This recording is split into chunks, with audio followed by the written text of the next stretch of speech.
All right, everybody, welcome to the replay. If you're watching the replay of the visualization exercises live stream step-by-step guide tutorial, if you're here now, hit the thumbs up, both those thumbs. Where we got them, there we go. And let me know where you are in the world, what you're doing, what you're thinking, how you're feeling.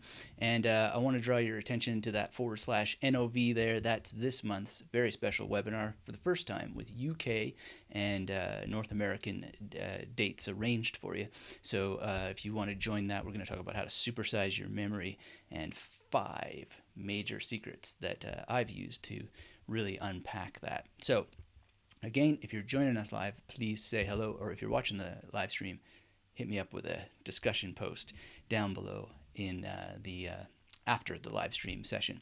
Now, visualization, very, very, very important skill, and one of the first parts of the skill that you absolutely have to master is the fact that it doesn't have to do with seeing pictures in your mind. If you are able to visualize very clearly in your mind, then that's great. Definitely do that, but don't rest on that as its skill in and of itself. You want to also have the ability to add on other senses, because if you're just visual and you're only working on pictures, you are missing out on so much power. But a lot of us don't see pictures in our mind. I barely see anything.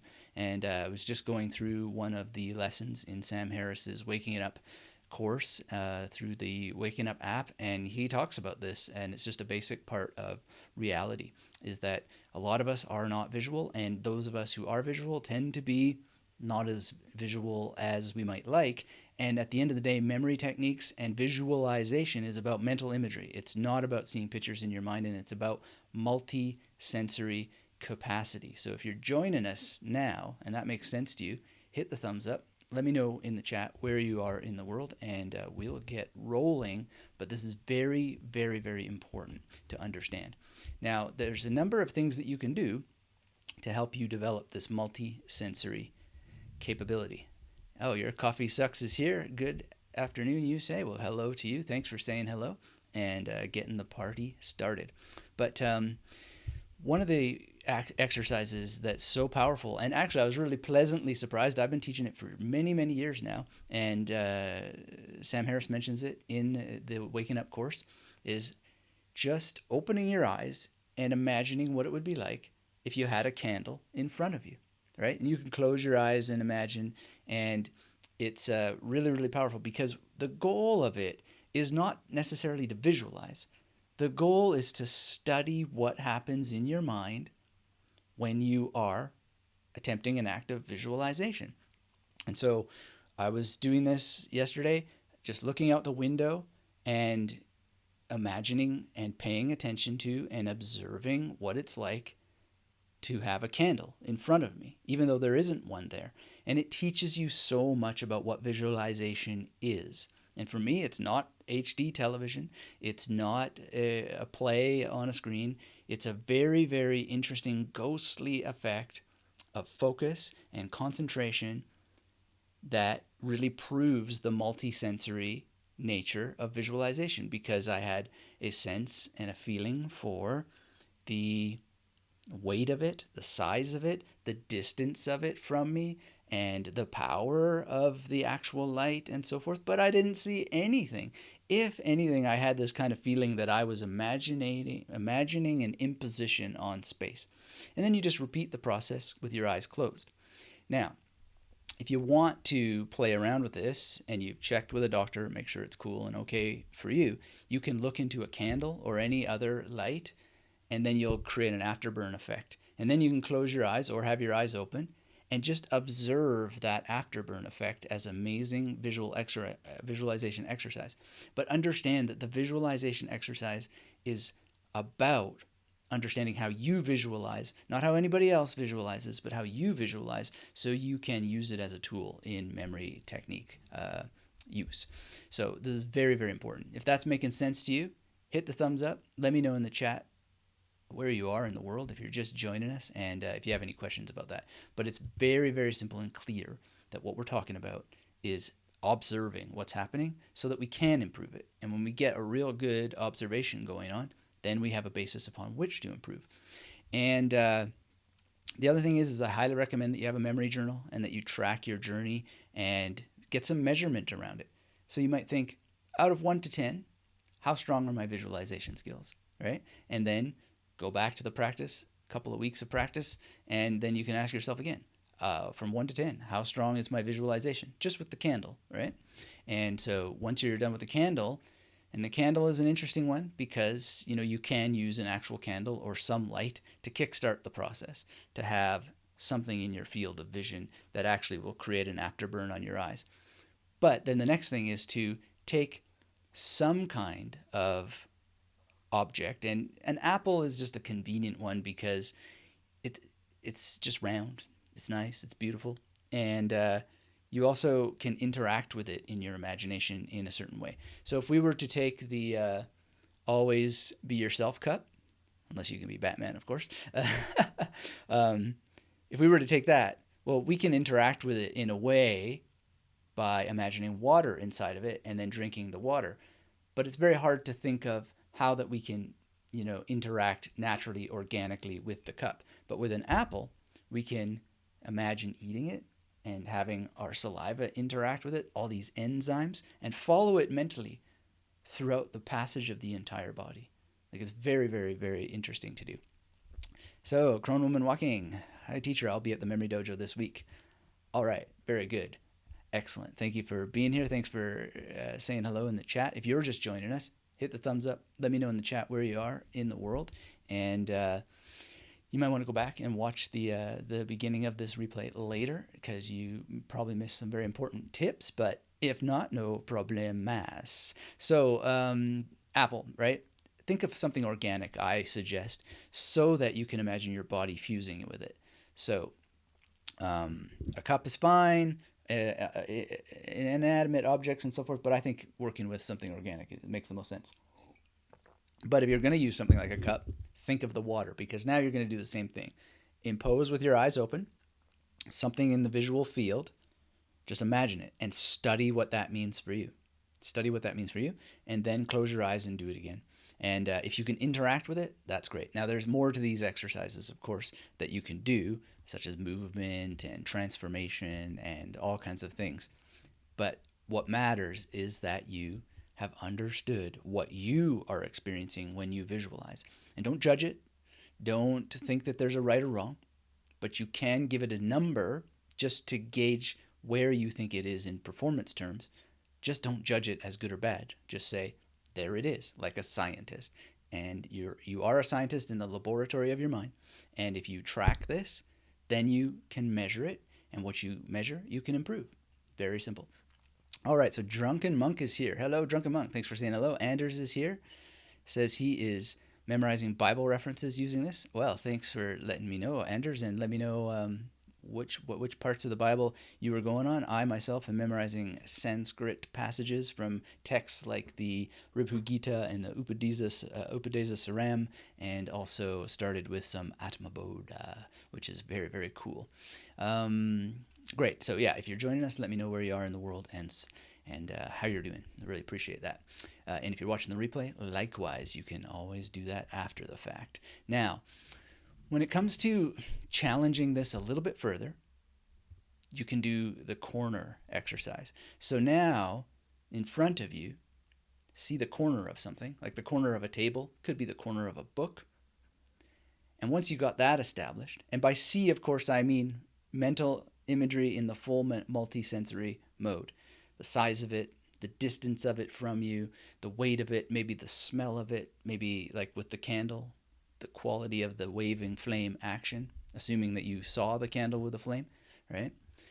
But now the corner lets you focus on two things at once, which is where the corner of the table or of the book exists in space, and then the negative space that surrounds it. So this is like one of those illusions, optical illusions. If you know the optical illusion where you have the vase, that if you look at it one way is not a vase because it's two faces, but then if you look at it another way, the faces disappear and you see the vase. Well, that's what the corner negative space thing is all about. So this is a bit more challenging, but it's just something really, really cool to focus in on and allow yourself to play with it. Eyes open and eyes closed. powerful visualization exercise. Reminder to everybody, there's a webinar at magneticmarymethod.com/NOV, which stands for November, first time ever, UK times, or European times, and North American as well. So nobody has to be left out, because that pretty much covers the whole world. So go and make sure you register your seat for that now at magneticmarymethod.com/November. And if you're watching the replay at some point in the future, that will direct you to somewhere good, so that you don't miss out on some free memory training. All right, so if you're joining us, let me know in the chat where you are in the world, and let's go to the next visualization. So, number skipping. This is really now the same exercise, but instead of a candle or an apple or a cup or a corner of a table or any of this jazz, you're just going to think of things that are real but not real, right? Like numbers, actual numbers are representations of concepts, right? So 3 exists only when we conceptualize that that group or that set should be called 3 due to its characteristics of 1, 2, 3 things together. So we then made these shapes for what 3 should be represented, which, you know, is different in different languages and so forth. But we have them. And whatever it is, if you see Chinese characters, that's fine. If you see Roman numerals, that's fine. If you use the Arabic, whatever it is, just go and impose 1, eyes open, 1 to 10, or 1 to 9, if you like. Depends. You know, you could do 1 to 1,000 if you want, which is a great focus and brain exercise as well. But you're just going to 1 to 10. You're going to really concentrate on what it would look like if you could really animate the world. Eyes open, 1, and then 2, and then 3, and then 4, and get used to how you visualize, what your visualization is like right now, and then see how you can adapt this and get stronger over time, so that you really feel connected with what you're doing in the moment in your mind. Because this is really, at the end of the day, visualization meeting focus and concentration, so that you can rotate a lot of mental imagery in your mind with great mental strength and great power to reach an outcome, which is to memorize more information, right? So you're going to see this 1, and then you're going to go to 2, and then you're going to go to 3, and go as far as you want to go, 9, 10, whatever the case may be. Then you can go backwards as well. Then the next thing is to do it with skipping numbers.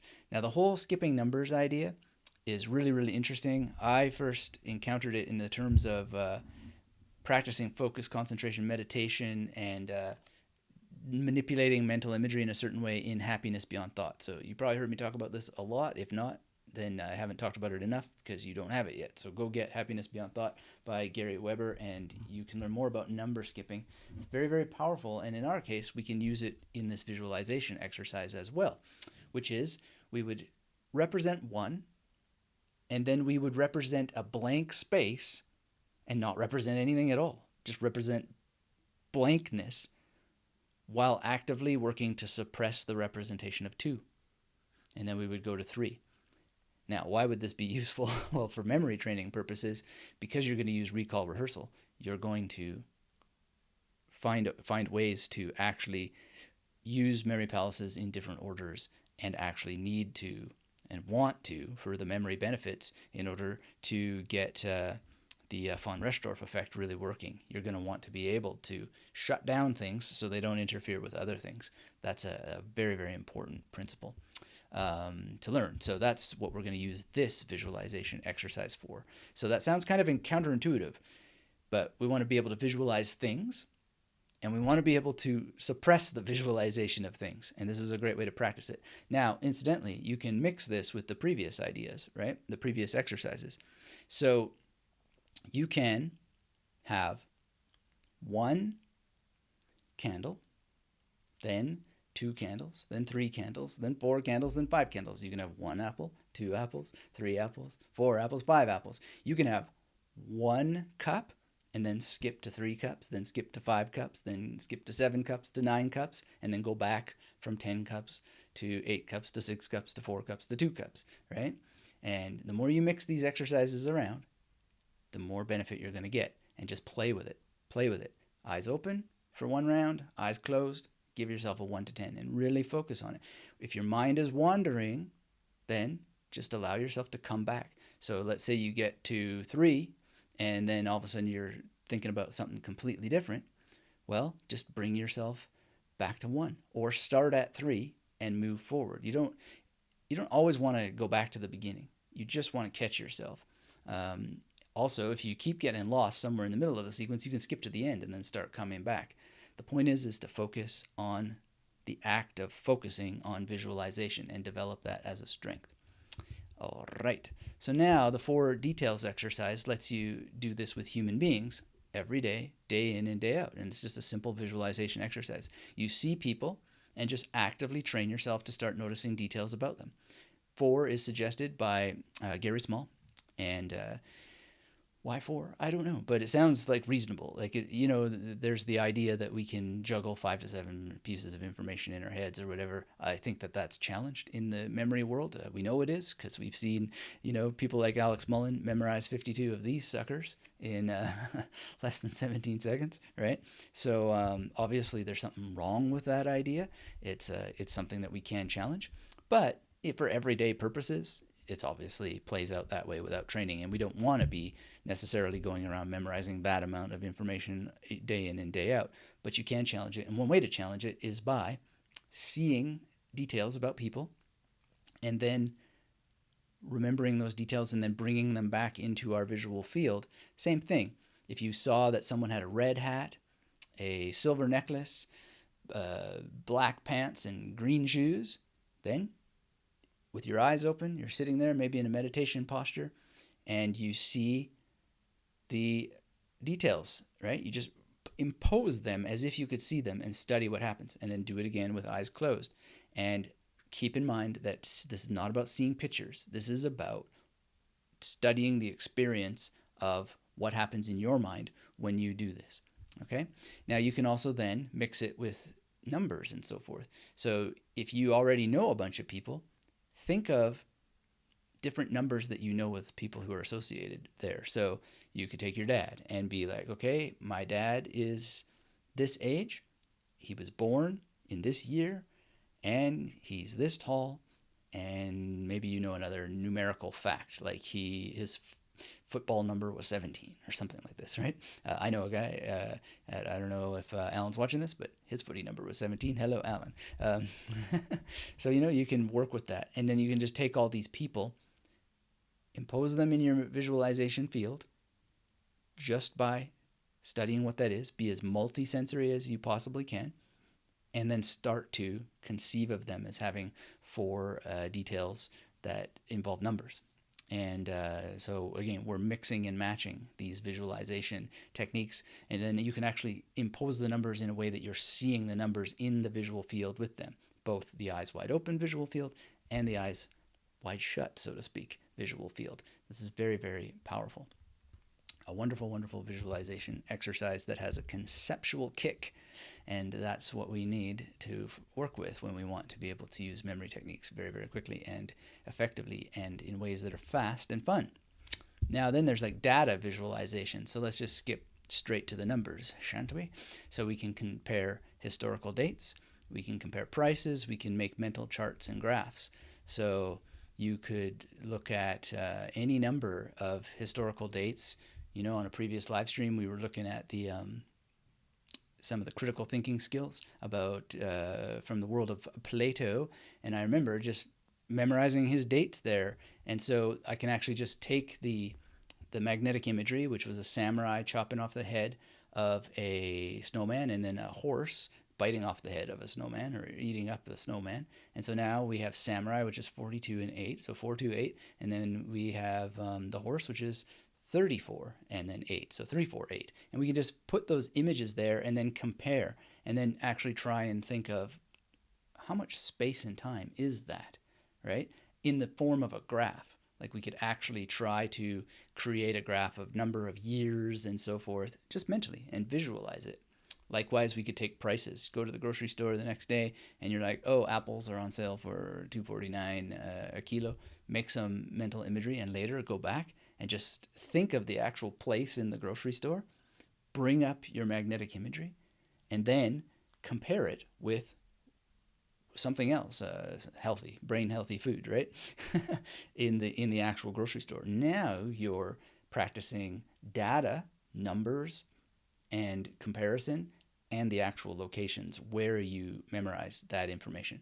Very, very powerful. So I'm not sure what all the mental charts are or mental graphs that you can do, but you can do pie charts and all kinds of things, and it's really cool to play around with and to think of these tools. Now, I'm making reference to having the major method in order to do this and having a 00 to 99. So if you don't have that, well, that's a great way to practice visualization, is just sit there, learn the major, and go from 00 all the way up to 99 and have images for each one. I recommend doing it based on the major as opposed to an arbitrary assignment of figures that just feel good or feel right, but it's all totally up to you. And if you have both, then you can compare and you can decide.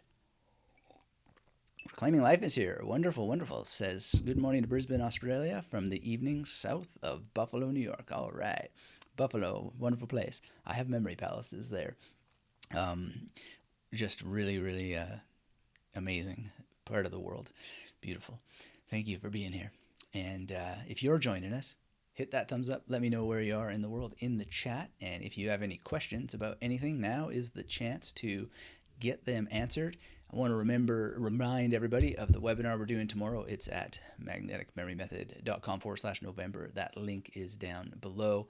And there are, for the first time ever, dates that reflect the European time zone and the North American time zone. Really looking forward to doing that. All right, so now let's move on and just think about a visualization meditation and give you some options there, because it doesn't have to be all this highfalutin stuff that's related to the memory training, as I just shared. There's also just meditations that involve visualization, and really one of the first meditation experiences I had from Mr. Esdale in high school, as I recall it, was the path. And so it was really just close your eyes and imagine yourself walking down a path. And he narrated what this path was supposed to look like, and seeing your feet step by step by step forward as you're noticing the quality of the air on your skin and the sounds of the wind rustling through the trees and so forth. And you can really build it out. And again, the emphasis here is on being multisensory. Likewise, you could do it on the beach. And when I was in university and needed to relax and take care, I used to go down to Lake Ontario, ride my bike down to Queen Street, and there's benches there. And I would be by the beach, insofar as lakes have beaches, and I would lay on a bench, and I would actually recreate the scene where I was. And then and I was doing this deliberately because I wanted to create an association of relaxation and comfort that I could visit later. So one of the great visualization exercises you can do is go to a place and then visualize that place. Go to a place you feel really relaxed, comfortable, peaceful. For me, that was Lake Ontario when I was doing my PhD in Toronto. Ride my bike down there and just lay there in the sun, and I would actually work on creating a mental picture of the relaxation I was creating in the place that I found super relaxing. And then when I would go and sit for exams or meditate before sitting for exams, I would just link myself to that image of calm. And it's not seeing pictures in my mind, but it's this multi-sensory, deep in the neurochemistry access to something that not only I just remembered really well as being relaxing, but that I worked on massaging deep into my systems, my neural network systems, to have like this kind of access to it. And this is really, really, really powerful. And some of this comes from the hypnosis training that I completed from the National Guild of Hypnotists when I was doing research for my PhD in friendship. And I wanted to add some hypnosis there because we are obviously very persuasive with one another in our friendships, and we do have this ability to irritate each other, but we also have this ability to calm each other, and I wanted to know more about that and how language works in there. Anyway, I ended up learning a whole bunch of stuff about visualization and relaxation and so forth, and one of the ideas there is anchoring. And I don't know the extent to which anchoring makes that much sense, or a lot of the studies, people will say, well, there isn't enough research around NLP, for example. And then the NLP people will say, yeah, but that's because no one puts the budget into it. I think there's just a lot of common sense to it, actually. And this is one of those things where the common sense is just about as common as it gets. If you find a place legitimately relaxing and you go there and then you work on noticing and observing your states of relaxation, craft a memory palace around it, and then make it so that you can, at the drop of a hat, just train yourself to go back to that place and get that calm and that focus and that certainty, feel the sun and just this wonderful thing, and even future project that you're there in a few minutes. So if you could just get through this, then you can go and hang out there in real life, that kind of thing. Like, call it anchoring, call it whatever you want. It's very, very powerful. It's worked for me a lot in life. So that's great. All right, Anders says, a question. Using the major method to create mental imagery, I seem to use 0 to 20 much more than 21 to 99. I feel that it could create problems from using only the low numbers compared to the other. Great. Well, in the magnetic memory method mastermind, there's actually an exercise there that you can use to make sure you don't have that problem. So that is in the Memory Vault 2018. So look through that, and you'll have a super powerful exercise that will make sure that never happens to you. And the other thing is that the reason why that you have that worry is because it's a legitimate worry. It's called the primacy effect and the recency effect. So if you're constantly exercising only the parts that you will use, then yeah, you're going to get skilled. Like there's something called de-skilling, and I guess the opposite of de-skilling is skilling. So you're going to skill yourself at using all this front end stuff, and then the actual competence with the rest of it is going to be weaker. So you need to design the game in such a way that you do use those things more often. There's a great exercise in there. It's fun. You'll find it very, very useful. And then just use it in everyday life, right? Use your 00 to 99 in everyday life. So there's no reason not to start memorizing the dates when you come across them in books. And I hope you're reading, right? So when you read a book, what's the date of it? Well, I've been talking about maps of meaning. Well, maps of meaning is 1999. So I got exercise with both 19 and 99, right? And if you look at historical dates, they're usually things like 1867 and 1798 and all this kind of stuff, right? So there's a great way in just everyday life to do that. If you look at prices, 1498, right? And 2197, like these have front end and back end that almost naturally built into them. So dates, prices, and so on. And then you won't get into that sort of one end of the scale is heavier than the other. And if it's just build the games that enable you to have the skills that you want, and then play them in terms of memory exercise. So I hope that helps you out, but definitely go into the Mastermind Memory Vault 2018, and you'll find this super rewarding exercise there that completely eliminates that problem very quickly, and gives you a lot of speed and clarity and fitness as well. Reclaiming Life says, have you ever done barefoot hiking in the woods? It's a great grounding experience to combine with walking meditation. Well, I have memories of walking barefoot in the woods, but not for that purpose. Like when camping, certainly, but not. I wouldn't call it hiking. But great suggestion. And I have lots of experiences going barefoot around the beaches and so forth. But yeah, to do it deliberately is a great suggestion. Thank you for that. I wonder if it's safe in some parts of the world with the insects out there. Anders said, didn't think about this. It's great ideas for practice. Sure, it helps. I'll check it out. Excellent. Thank you for the question, Anders. Wonderful, wonderful. If you're just joining us, hit that thumbs up. Let me know in the chat where you are in the world, what you're doing, what you're thinking. And if you have questions like these, or suggestions like Reclaiming Life has, these are how we grow. And the more active you are, believe it or not, your neurochemistry is opening up the floodgates. You're learning more, and you're actually doing something that's really obvious to me more and more, is that the more interactive you are, then the more you actually are able to learn and get a dopamine spike because of the benefits of contribution to a community. And I'm still doing a lot of research on that for the new book that I have, but there's something very, very clear about that, and more to come on that. But it seems like something that students who want to learn or who are struggling to learn would really want to focus on, is how can they be more of a contributor and then get the brain chemistry benefits of that. And so I'm reading about the neuroscience of leadership, for example, and helping students become leaders.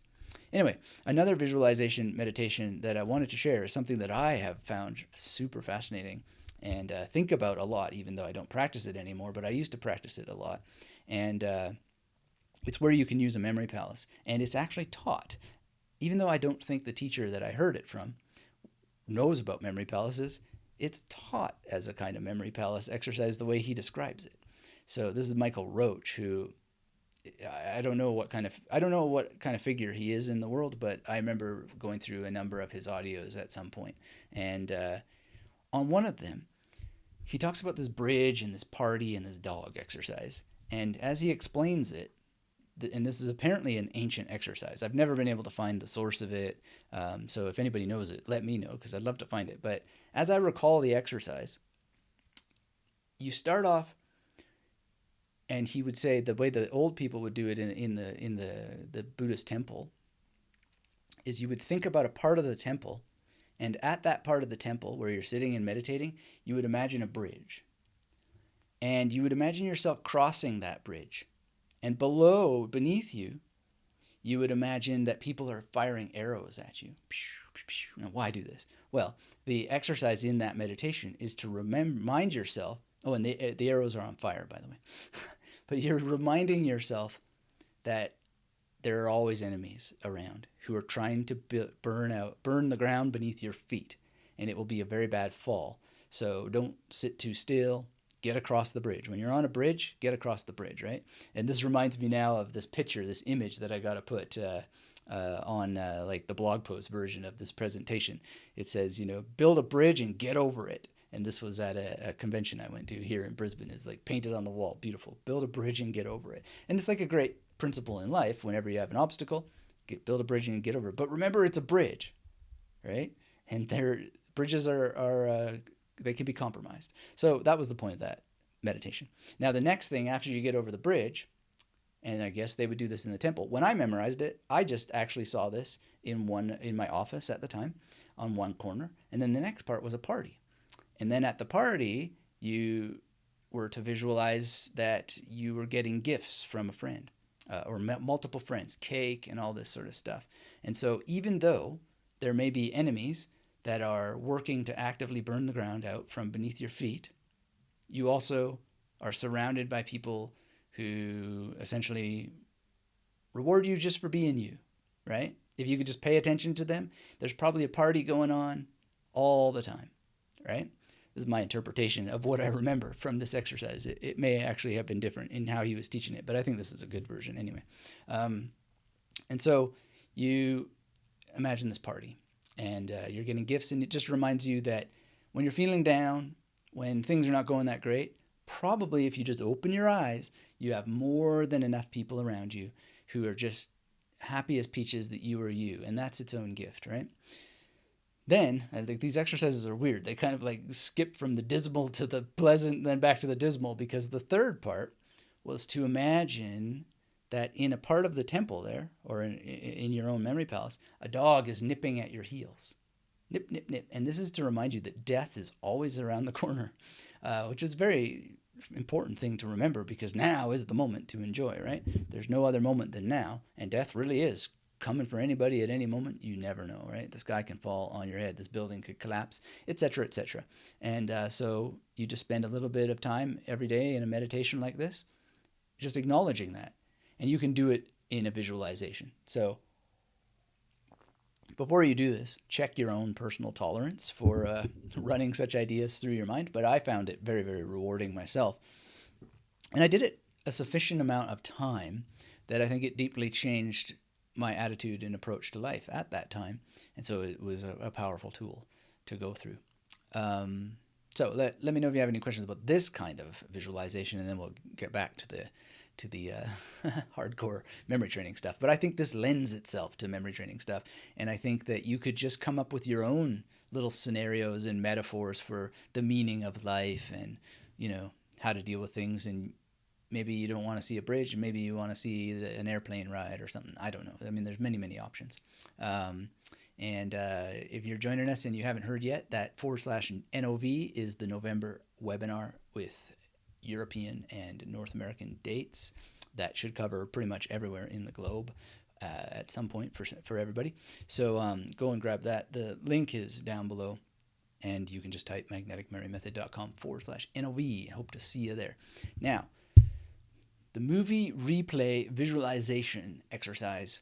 There's many, many things you can do with movies, but just to get a couple of them going here, you can think in your mind. First, I would create a list of your top 10 favorite movies, right? So my number one would be The Matrix, for sure. And then Existenz would be number 2, although maybe it should be number 1. I don't know. Existenz, if you haven't seen it, EXISTEN. It's like the Canadian Matrix.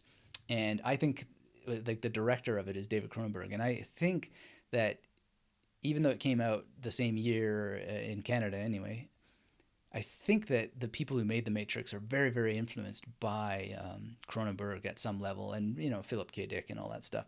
But Existenz in many ways is just an update of a previous Cronenberg movie called Videodrome, which I think is very, very important viewing if you are a critical thinker and you haven't seen it and you want to think more about the current state of the world on the internet and so forth. So I would just have those couple of movies, and just maybe you can't think of 10 movies, think of 5. It doesn't have to be movies. It could be series, TV series, or whatnot. But get a list going, and don't stress about it. Just as many as you get. But if you do a meditation before you do these exercises, you won't get stressed anyway, because you'll have turned on the bliss switch and be a little bit relaxed and happy. So then, if you take the first movie, let's say, and then you just ask yourself, what was the first scene? Where was it? What was the lighting like? Which characters were in it? Right? What was happening? Was anything happening? Was it just people talking? Was it the credits? What was that like? Right? You can even go further and think about the paratexts, which are things like the studio logos and all that jazz.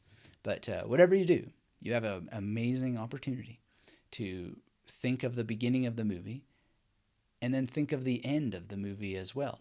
And by thinking, you're visualizing in that full multi-sensory sense. What do you see? What do you feel? What do you hear? And so forth. Reclaiming Life says, beginning scene, end scene gets confusing with a movie like Memento, which stretches you even more. Yeah, any sort of enigma movie like that structure, certainly. You remind me, I wasn't thinking of it, but definitely what needs to be on my top 10 is Lost Highway, because Lost Highway has a Mobius strip structure. I don't know if you've seen that, but it's really, really interesting how the structure works there. And you can think a lot of quote unquote deep thoughts, not Jack Handy deep thoughts, but deep thoughts of what time is and identity is and so forth, and the bifurcation of an individual personality as represented on screen, and how we kind of have all these things. So Reclaiming Life says, I haven't seen it but need to now. Yeah, Lost Highway, I mean, parental guidance advised, and your own tolerance for weirdness and the usual, rated R kind of stuff. It's a weird movie, and it's got a lot of challenging images and ideas, but man, is it ever interesting. And it's a great I wish I would have thought of it earlier. It's great for this. And I would supplement it. There's no right or wrong to it, but I would supplement it with there's no right or wrong to which order you would watch it, although I just have the experience of having watched it in chronological order. But Mulholland Drive is interesting as well, because it's like the same movie, only different. Very interesting movie. Anyway, I'm gonna go watch. I can't make any promises, but I'm gonna try and see if I can watch Memento and refresh my thing about that, and think just generally about out of sequence movies, or movies that challenge our knowledge and notion of time, which both both Lost Highway and Mulholland Drive do, and David Lynch does in general, like with the whole Twin Peaks thing. Really interesting. And Twin Peaks Fire Walk with Me, I would add to that list as well. But the idea is can you compare these things? And it's not just about like, what do you see and what do you feel and the sounds and all that, but like, what was the set like, the mise en scène, right? And what were the costumes like? What was the makeup like? What were the names of the characters? What was the name of the city? Go in and think of all the things that you could see, and really, really challenge this and allow yourself to have all that multi-sensory stuff. What was the sound like? What were the sounds of the characters' voices like? What instruments were featured more in the score? Really, really get into the rich multi-sensory experience of what movies are. Because movies are more sound-based experiences than we realize. And you can go even further with this, which is you could then think about where you saw the movie. Was it in a theater? Was it in your home? If it was in your home, where were you sitting in your home? If it was in a theater, where in the theater were you sitting? If it was at a friend's house, what were the circumstances? And then you could think of movies you've seen multiple times and start to build out all the different places that you've seen them and add that to the experience, because it certainly was part of the experience. This is a really good exercise to really focus on and get working for yourself. And drill down as deep as you can go and keep doing it. And incidentally, you can do this within minutes of having seen a movie, and you'll then remember that movie better because you've started to replay it afterwards. I find it really, really powerful. So Anders says, I remember sounds, feelings, scenes, colors, movements, but not a lot of words. That's interesting. Actually, that raises another exercise, Anders. Thank you for that. So you can memorize lines of dialogue that really fascinate you, for example. There's this... Lost Highway has a really interesting line. I've never memorized it correctly. I've never actually tried to memorize it, so I might not have it correct in memory. But it's something like where he says, sometimes I like to remember things the way I remember them, not necessarily the way the way they happened. So you can go through that and remember lines. And that's a very powerful thing. That's a powerful exercise. You can remember entire movies. And incidentally, Mulholland Drive has a great scene of rehearsing lines from a script, and then seeing the character perform the lines that she's memorized. It's really interesting how it all works. So great point. Thank you for that observation from your own experience. And if you want to work on it, memorize lines. So Tyler's here from San Diego. Edgar the Elephant says, hello, Tyler. Loved your presentation at the Polyglot Gathering. Oh, wow. Thank you. Which one? Which year? I've done more than one at these gatherings. I am in search of brain games to play around with, not necessarily specific ones, but different types to check out. Thanks. So as Reclaiming Life says, check out back 3 live streams, and it's all about them. There's also a podcast. Yeah. And Christian Fitzharris and I, we have a podcast discussion together, and he has the official Brain Games theme song. I should figure out how to play it on our little live streams here because it's really great. Yeah, there's a Brain Games theme song for Magnetic Memory Method that you got to listen to. So look up the one with Christian Fitzharris. And in general, what we were talking about today are also brain games. So if you missed the beginning of this live stream, go back and watch the replay. I'll leave it there. And in general, brain games are what we do, period. This is what memory techniques are. They are a giant, wonderful game that you play in your mind once that you've created the roller coaster. And a memory palace is like a roller coaster. You are creating the twists and the turns, and you are setting the thrills and the chills and the spills that are going to be memorable to you. So that's another metaphor for what the memory palace is. It's just a giant roller coaster of the mind. All right. If you're just joining us, hit the thumbs up and say hello. Say hello to Edgar the Elephant. If you're not active and engaged, then you risk getting the evil Dr. Forget on your case. So you don't want that. In any case, let's carry on here. Music visualization. This is another thing, and this also counts, Tyler, as a brain exercise as well. So listening to live concerts from beginning to end is a great opportunity to practice visualization and have a brain game. You can put on your favorite band, find an album that has decent recording, turn it on, and just practice staying with it and watching a concert in your mind. So I love it because I was at one of the concert dates, and it makes it a little bit of an easier exercise, but you wouldn't have to do this, and I've done it with other bands. But I like the Rust in Peace 20th anniversary tour recording from Megadeth because I was there.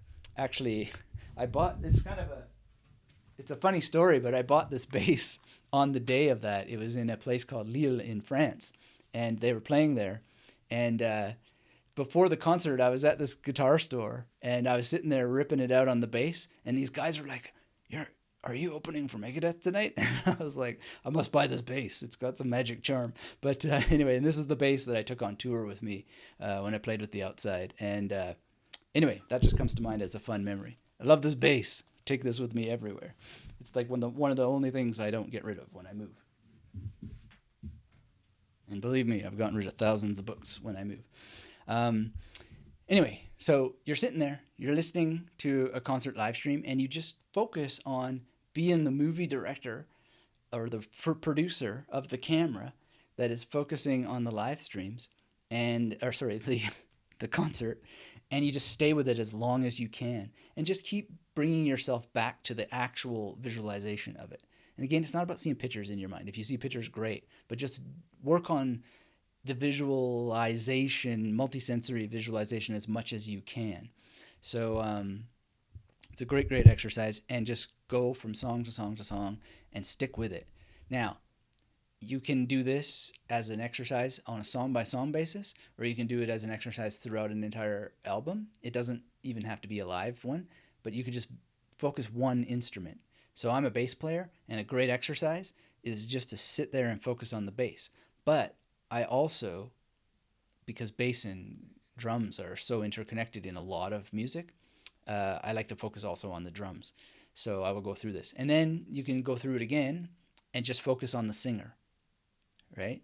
And so in bass, it might just be like boom, ba-da-doom, ba-da-doom. Or if you know it's a picker, boom, ba-da-doom, ba-da-doom, right? And you just follow the music.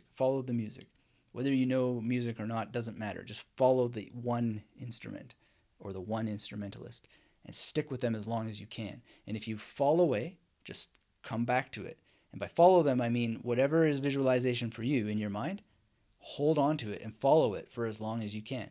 Now, I know a lot of the music. Like I know how to play maybe 40% of Rust in Peace by Megadeth. So when I know the song, I'll literally see Elfson's fingers but not literally see, sorry.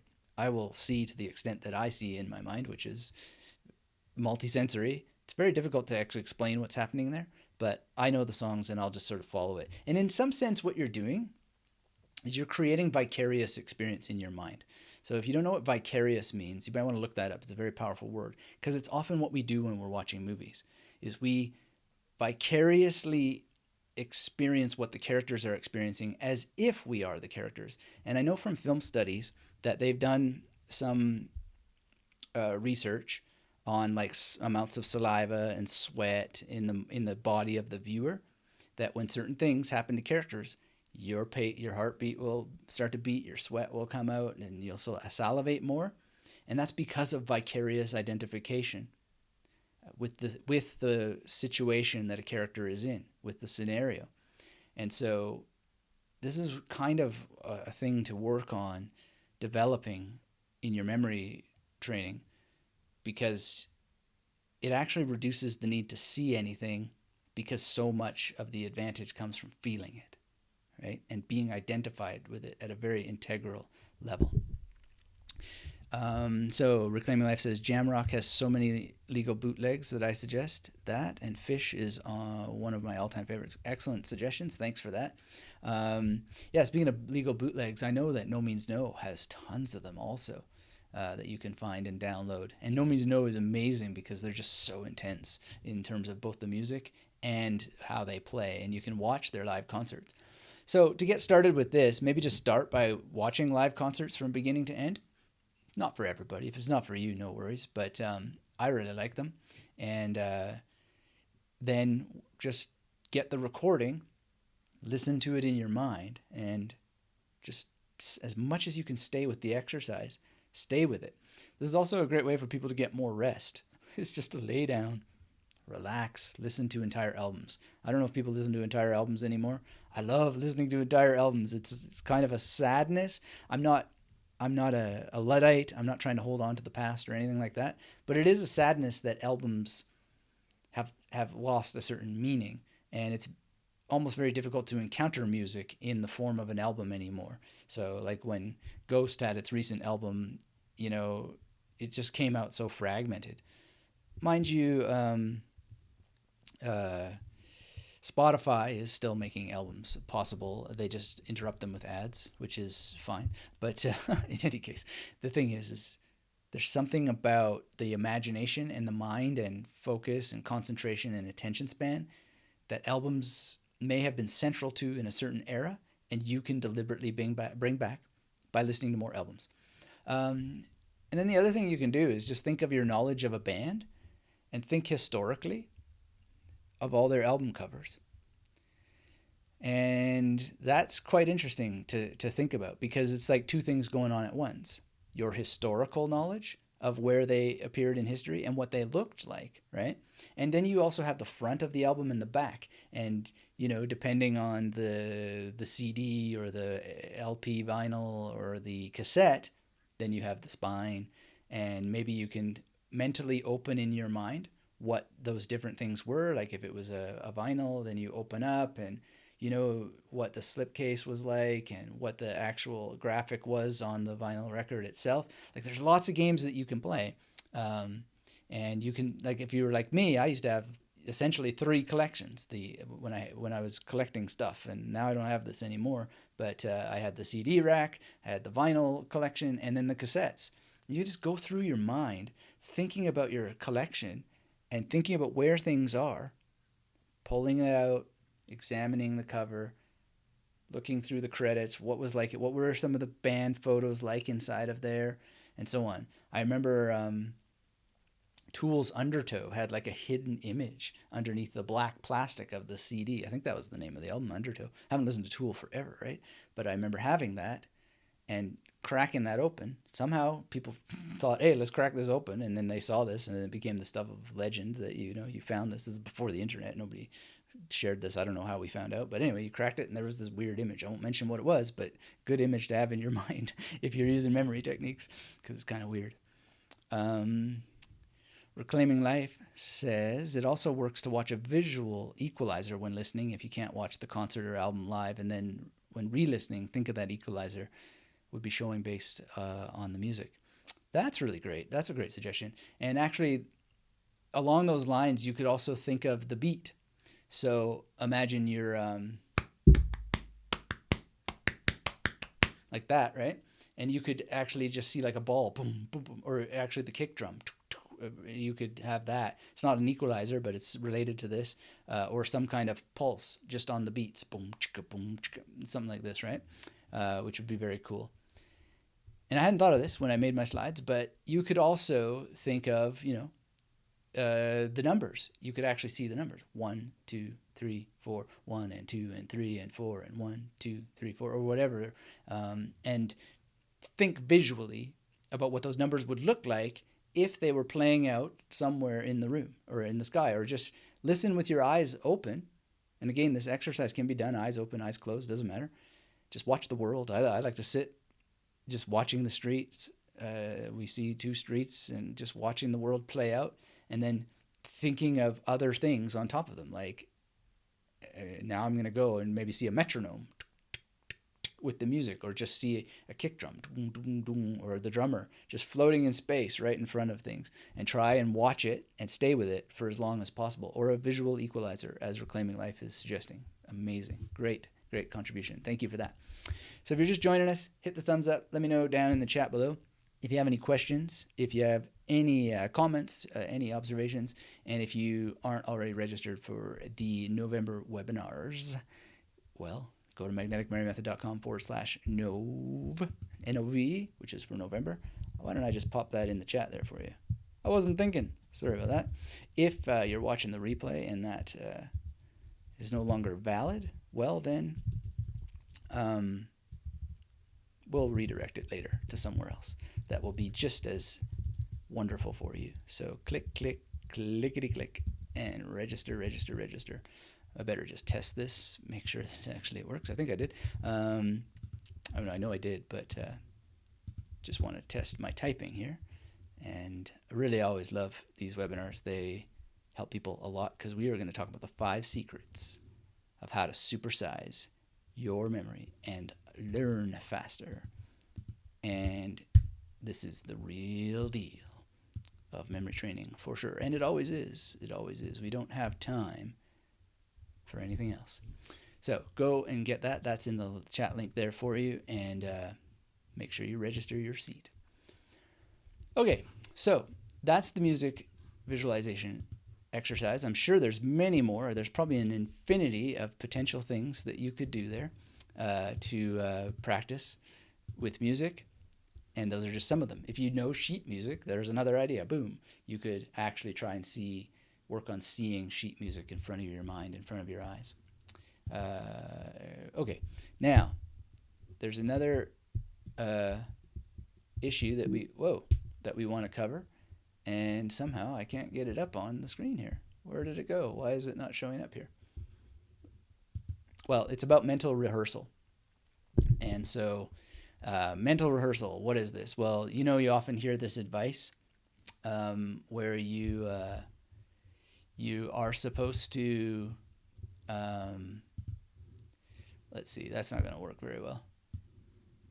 Oh, not too bad. Wow, behind the scenes. Okay, so, oh no, that's not right. There it is, mental rehearsal.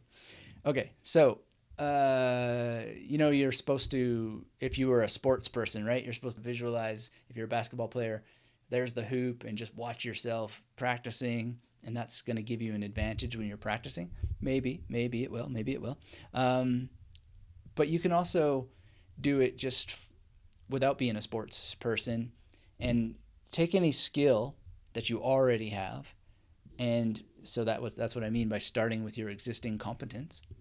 Take that skill that you already have and then create a meaningful goal, something you actually want to get better at, and you want to use this as part of practicing visualization.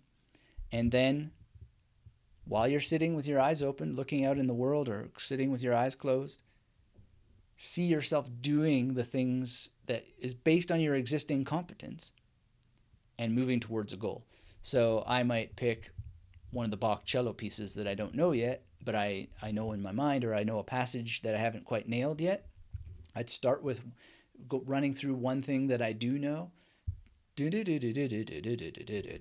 whatever, right? And then I would then push to the next level, right? And I would have that goal, and I would visualize myself just nailing it. Or making mistakes and being calm and cool. Maybe I got to go back to that bench at Lake Ontario and imagine myself just dealing with any frustration that might come, because frustration is a reality when you are doing stuff. And then just keeping on with it. Keep on keeping on. And it's a very, very powerful thing to do. And I don't know what you have existing competence with, but pick something. Pick something you're already good at, playing a game or writing poetry or hiking with bare feet, whatever, and then create a meaningful goal and then visualize your passage towards doing that. And I think that this is a wonderful way to practice visualization is through mental rehearsal. But I think it's not so much about skills you don't have yet, but you want to work on skills that you already have and then have goals to how you're going to apply those skills. And so that's very, very important. And it's really the magnetic memory method principle of going deep, which means to define, to establish, to exercise, and then to practice. Very important concept to keep in mind. And I remind myself about it all the time. Am I doing something that I've defined a meaningful outcome for, a meaningful goal? And have I established this skill? And have I done the exercise around it? And is it itself an exercise in getting better and better all the time? And then I just dive in and practice. Everything's practice. There's no sort of, unless you're shooting movies. And even when you're shooting movies, they might call you back to reshoot a particular scene. So you just got to go deep and see everything as practice, right? As with all the exercises that we talked about today. So I hope you enjoyed that today. Let's open it up for some Q&A. If anybody has Q&A, I'll maybe open the other computer here and look into the mailbag, see if there's any questions while you pump in anything that you want. And if you don't have anything that you would like to say, then we'll gradually start calling it a day. In terms of updates, what's going on, I'm working on my new book every day, and I've written, I think about 45 to 50% of the draft is now drafted, which is very exciting because once you get to that mark, then you're just like, yeah, I can feel the end is in sight for the draft. Then there's all the revision. And it's all about memory techniques, visualization techniques, and mental exercise, and bringing meditation and memory training together. Because the central fundamental argument of the book, insofar as it needs an argument, is to understand that using memory techniques is meditation. And I think that there's some wonderful scientific data to show not only why this is true, but why realizing the truth of this will set you free in more ways than you can imagine to just enjoy everything in life much, much, much, much better. So I'm going to see about some mailbag here. And if you have questions, pop them into the chat. If you don't have any questions, think about why you don't have any questions. Because if you're here and you have no questions, then maybe it's time to challenge yourself so you get some questions. Or, as some people are very, very competent, wonderful contributions that you bring to the discussion, and your ideas, those are all very, very wonderful and appreciated very much. And Reclaiming Life says, The Practicing Mind by Thomas M. Sterner is a great book that touches heavily on your last point of everything being practice. Okay, I still have to catch up on, what was it, Sophie's World you mentioned the other day, I think? Yeah, so I still got to catch up on that. Now we got another one. So I'm going to make sure that that goes into my pile of Reclaiming Life suggestions. So many wonderful books to read. And it seems like the world just feeds you the things that you need when you need them. So thank you for that. I can probably find it today. Andrew says, I don't have any questions because it's 2 a.m. and the brain is fried. We'll come back later with them. Excellent. Oh, by the way, that wasn't a judgment. Not having questions. I'm not judging anybody for not having questions. That's fine. But I just think about it sometimes when you don't have questions. Like, are you just sitting around consuming stuff for consumption's sake and you actually have no intention of actioning on it? Well, then maybe it's not the right room to be in, right? And if you're not being active, like what's going on? We have so many people who go to school for reasons that they don't really want to be there. They don't really have a solid sort of sense of what it is that they're trying to achieve, and then they can't quite get anything out of the experience precisely for those reasons. So I find that quite alarming, and I find that we're in the perfect moment through the internet to bring so much more results for so many more people by figuring out more about what it is that people actually want to do and help them figure out how to actually get it done, given that life is a challenge and that there are obstacles. But as we know, the obstacle is the way. Sounds like, kind of goofy, but it's absolutely true. It looks like my remote mouse is not going to work. Yikes. Oh, there we go. All right. So pop in any comments, questions, thoughts you have. I really appreciate the wonderful discussion we've had already today. Running 2 computers is an exercise. Oh, I see the battery is dead. That's why. All right, so I'll just excuse my reach while I look into the mailbag. So many questions. And the answer to so many questions is really dive in, practice. See what you can do to answer the questions on your own by actually diving into a training correctly, and by correctly, I don't want to say this as if everybody's the same, because not everybody is the same. But did you take notes? Did you watch the course from beginning to end and take notes? Did you complete all the exercises before asking questions? Because chances are those questions are answered. And when it's a skills-based thing, well then, is asking a question the path to getting the skill, or is diving in and doing the answer?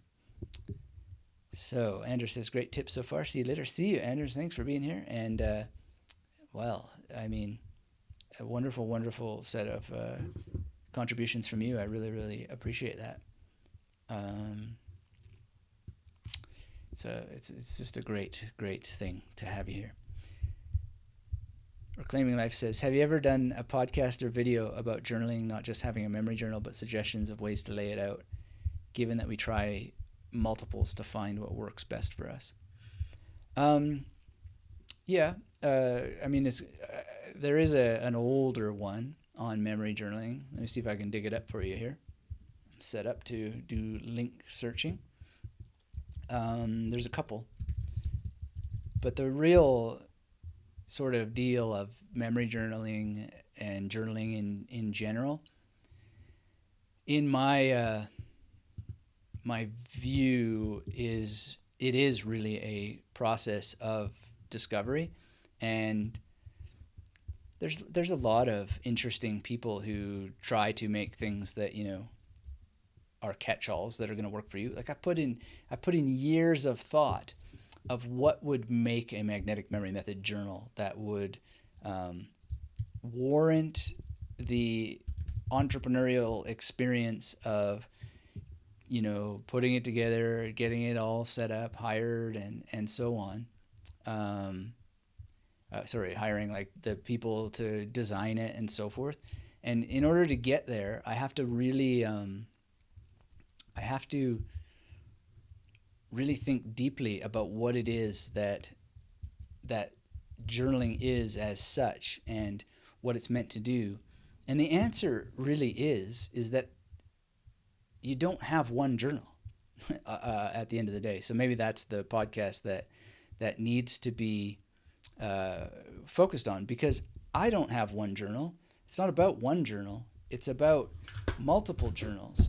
So, excuse my reach again. My head's in the thing. Oh my God, the fish hit the fishbowl. There's this journal. There's right now the Mastery Journal. And then there's this journal. And then there's this journal, right? And, Australia, these pages get weird. But I'm not into one journal. I don't think it's a question of one journal. It's about segmentation across multiple journals so that each one has its own focus. So I'm not finding in my search of my own website the old podcast, but I did share a Freedom Journal podcast. There's the link for you there. But I think at the end of the day, it's about multiple journals, not one journal. And it's about, there's a lot of logic to it as well, multiple journals. And these are not the only ones that I have running at any given time. But it's about the segmentation and the actual visual field having something in it with which to remind you of your commitment to the thing that you are working towards and not letting go of it consistently over time, because things take time, right? And often I will have a notebook for individual books, or as I'm doing now, I like to use pads, because then I can extract things. And like these are notes that I took for like several years ago that I just knew that I had taken, and I just go and bang presto, I find them. And now it's like, now they're going to be in the new book, right? So it's also just good to write things out, because there's so many things that get lost in files. And even with all the I find that using a mnemonic calendar or mnemonic filing style system, bringing a mnemonic calendar and a mnemonic filing system together in the computer, which is taught in the mastermind, that's great for like business operation type things, some research projects and so forth as such, in terms of where would that be. But when it comes to anything that is knowledge based or developing a skill that you're tracking, I don't think it's wise. The one exception is some of the ways that Evernote can be used. Um, but then you have to be like an Evernote user, and you know, I've had my days with that, and there's cool ways to use it, but then it's locked in your computer. So I totally support the use of EverWebinar in those ways, but there's always a cost. There's also, incidentally, a cost to having oodles of journals all over the place, which is that they take up space and the pages get yellow sometimes. I've never seen this anywhere except for in Australia. I don't know why it happens. But when you like the used bookstore experience in Australia, apologies if you're a used bookstore owner. I'm sure that it's not your fault. It's just the way the weather is here. But I used to love used bookstores, and I still go to them and check them out, but the books just don't survive well in this climate. Or there's some kind of other answer. But in any case, I've only bought one used book so far since I've been here, and everything else must be new. But in any case, there's always a pro and a con to everything, and pick your battles. Know what you want to achieve in life, and then create life as a kind of game that's very difficult to lose, and enjoy it so much. And that's not a goofy woo-woo way of thinking about things. It's actually totally in line with neurochemistry. So we know that when we need to create skills that we have, we need to do a certain amount of repetition to develop those skills. And then and that's going to create myelin that wraps around and creates better memory of what that skill is and help you improve it. But when you get these little quick victories and so forth, and you're patient with what quick victory means, then you also get dopamine. So you can actually rig the game of life in your favor so that you feel really good all the time, and you're able to completely deal with the challenges that consistent growth requires. So Reclaiming Life says, I personally love keeping 3. One is general thoughts during the day, one is a daily recap and recollection, and one as a creative outlet. Awesome. Commonplace books, notebooks are awesome. Yeah. And you know, I don't have it here because it's in another room, but I also have my mind map journal, which needs to be bigger, and sketch journals and so on. So there's that. There's a lot of different angles to the whole journaling topic. So it may be a podcast, but it may also be like something that needs to be more of a course as such. But the big punchline is keep multiple journals and make sure that you have actual goals. Make sure that those goals start with an existing competence that you have so you actually can complete them. Many people set goals that are not realistic because they have a particular body or they have a particular way that they're starting. And so if you're just willing to be more realistic about what you can potentially achieve, which doesn't mean dampening down the amazing excitement of making an accomplishment, it just means actually acknowledging the likelihood of getting there based on your existing competence. And this is what Jordan Peterson is talking about all the time, or at least it's very loud and clear in Maps of Meaning and other sources. So that's really, really important. All right, so I'm going to just see in the mailbag here what kind of questions may be coming through, and there's always so many. And of course, I appreciate them all. The opportunity to help with people's questions is a wonderful one indeed. All right, so this question is basically a question that is about the effectiveness of memory palaces.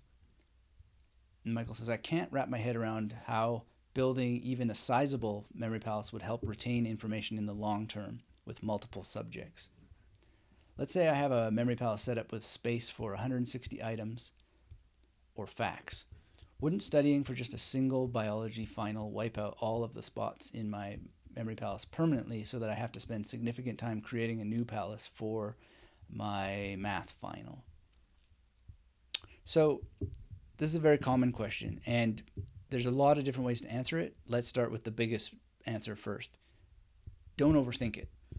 Don't try to think about how it's going to work too much, because that's taking time away from just diving in and letting the process do the magic. And there's a lot of people who are why learners. They need to know the why of things, and they need to know how it works, and they need to know what every little thing is before they dive in. And it's just not realistic in this field. And the reason why it's not realistic in this field is because it's very difficult to explain in words what's happening in another person's mind, and it's impossible for you to see inside of another's mind. You need to work on your mind, and this is this existing competence issue and so forth. And the other part of this puzzle is that people tend to think that it's about one memory palace.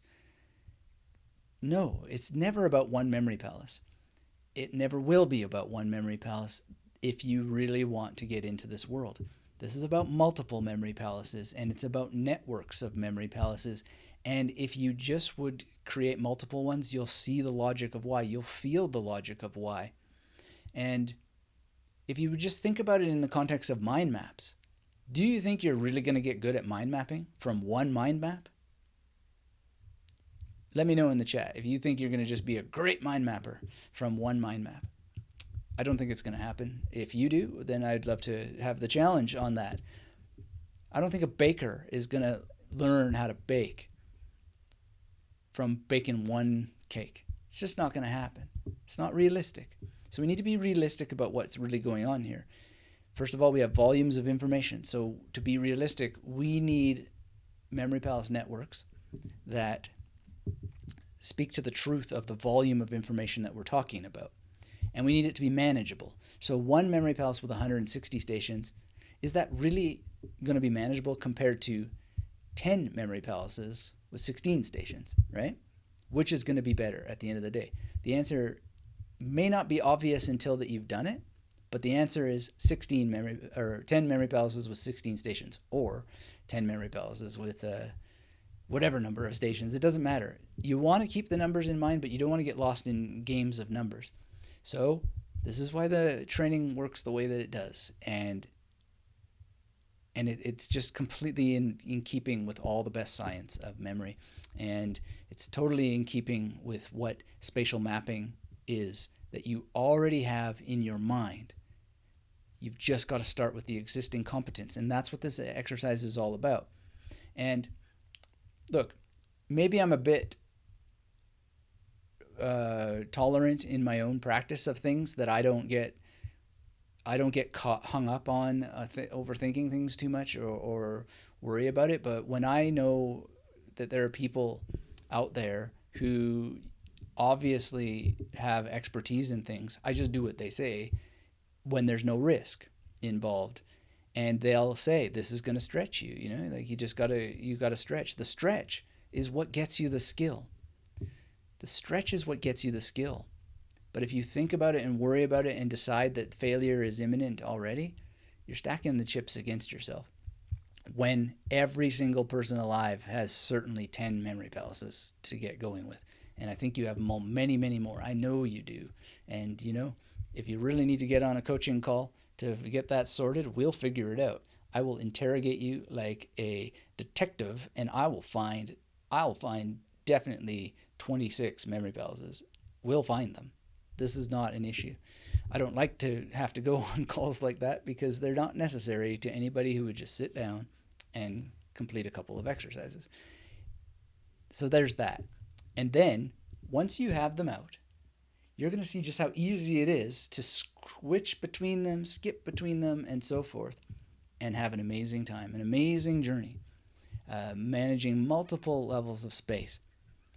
And you will have more room in your head than you ever would have imagined possible. And you'll have mental rotation skills better than you ever thought possible. It's just something that's learned by doing. And if you think about fishing, you can watch all the fishing videos in the world. You can hear all the fishing experts in the world. There is nothing that's going to be said or shown that will replace the rod in your hands and whew, the feeling of a fish on a hook. You need to feel the fish on the hook, and you need to feel it pulled in. And then you've got it, and you're so excited. Yay, I got a fish. Woo! Right? And if you don't get in there and do it, you won't catch fish. You won't catch fish. So these exercises today are designed to help with that, and many of them have included spatial components. So there's no excuses. We have a no excuse policy here. It's just do or do not. There is no try. And I mean, look, there's a reason why that throughout history there have been these Yoda figures. Here's my Yoda. I always have Yoda hanging from this thing where I write. I showed you my notes for the thing I'm going to write. Yoda on a keychain. I take them everywhere. Always to remind me, do or do not, there's no try. Yoda has no head in our studio environment here. Isn't that awesome? Maybe if I put him... How can we get his head on the screen? I need a producer here. Anyway, he does have a head. It's just not appearing. But I have him here. And I always have my figures here. Edgar the Elephant and the Evil Dr. Forget. And there's no excuse. There's no excuse because there is no try. It's just do it or don't. My dad used to say something that I won't repeat here, but it was a very good version of do or do not. Much more effective than Yoda's. It certainly got me hopping. So in any case, let's see here. Anders says, can imagine visually mapping a whole town along with all its streets. Could be one huge palace. Not saying it's a good idea, though. Thanks, Anders, for that. Believe me, I've been there, I've tried it. It's not worth it. It doesn't work. There's no such thing as one big palace. There's an episode of the podcast with Brad Zupp where we talk about this, and I just sort of challenged it, that the idea. I just straight out said, but that's not really one memory palace. That's a segmentation of multiple memory palaces. Speaking of Brad Zupp, by the way, we are starting to receive back from Ali, our video editor, a bunch of the graduation bonuses that are going into the masterclass starting very, very soon. So stay tuned for those. And one of them, the first ones that came back, is from Brad Zupp. He checked it out and he was like, green light, ready to go. And we talk a lot about some things that are going to be very, very useful for you. So stay tuned for that. Going into the masterclass very soon now that we have the green light from him. And really grateful to all the people who contributed for this wonderful initiative for everybody. And can't wait for you to unlock those bonuses. I had in mind Ready Player One. It's like, what can we do to add a little non-consequential game element to the masterclass, which is some really, really valuable stuff that only gets unlocked if you manage to complete a goal.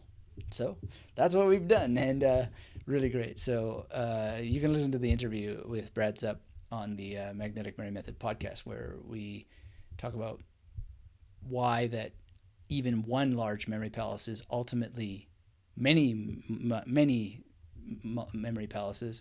But yeah, I mean, go ahead, create big ones. But the problem is that it's going to get in the way of effective recall rehearsal. And then there will be no effective recall rehearsal, which means that you're effectively not using the magnetic memory method because you haven't set it up for performance. You haven't set it up so that it actually uses your existing competence so that you can complete meaningful goals.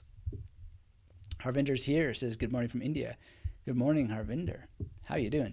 I really appreciate you letting me know how much the dojo session helped you out there. So look forward to the next one. And yeah. Well, if there's no last questions, I've got a meeting, and I really enjoyed meeting with you all today. Thanks to Anders and Reclaiming Life in particular for some wonderful, wonderful contributions, and Tyler as well.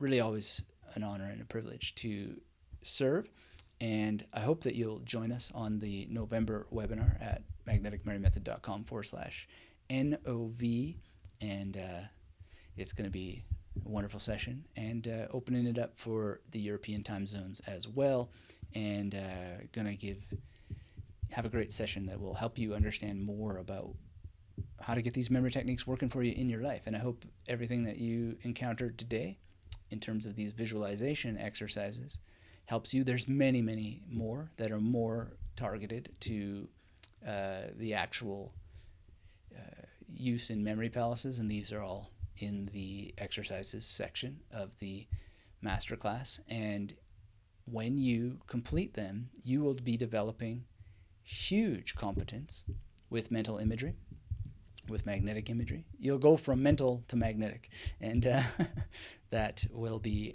great. Anders gives a gold medal. Thank you for that, Anders. I'm honored. I haven't had a gold medal yet, and that's a beautiful thing. Thank you so much. Harvinder says thank you. Reclaiming Life says thanks for another great live stream. Thank you. Really love these the technology allowing us to do this, and thanks for that, Tyler. It's really a miracle. I did a MA in communications. My second MA was in communication philosophy, and my PhD had a whole section on history of technology, history of science and tech. And I'm so deeply aware of what it took to get to this kind of thing happening right now. It is massive amounts of labor and work to create this miracle, and the sacrifices that have gone into it.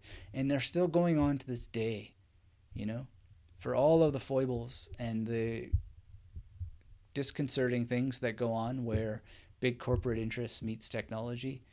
My goodness, we must have some kind of love for each other to focus on making things like this happen, because that's what it is at the end of the day. It's about connection. And so with that, I'll go and keep working on the follow-up to The Memory Connection, which is my new book, and I hope that you will all really enjoy what I'm putting together for you.